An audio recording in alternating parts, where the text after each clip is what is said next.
All right, so in this example, we are doing subtracting negative integers using number lines.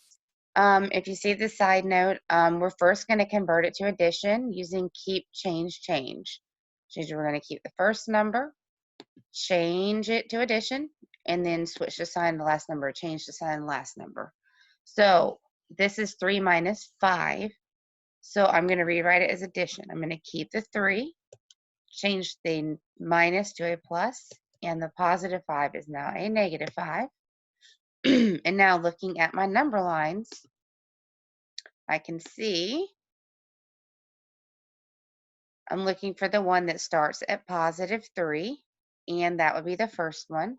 And it is going to the left as it should be, 5 places onto negative 2. So when I put in my answer, I'm going to put that answer in, which is negative 2.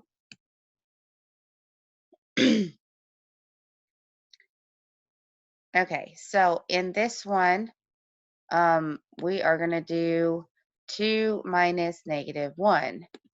So again, I'm going to change this to addition.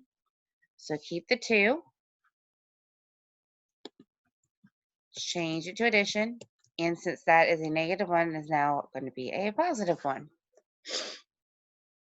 And then we're going to look at our number lines, and both of them start at 2, but we really should only be moving one spot to the right, so that would be the first one, and the answer is 3.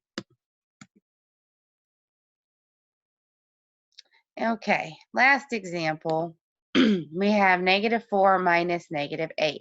Again, first we're going to change it to addition using keep, change, change. So negative 4 stays. We keep negative 4. We change it to addition and switch the sign of the last number. So when I do this one, I know it should start at negative 4 and then move 8 places to the right. So first number line starts at negative 4. So we're going to test out, let's see, did it move 8 spots? Went 1, 2, 3, 4, 5, 6. Not enough. So this one must be right because it does go 2 more, which makes 8. So then that means I'm going to select the second number line. And then my answer ends up being positive 4. Okay, well, that's the examples for this one, and I hope you all have a great day.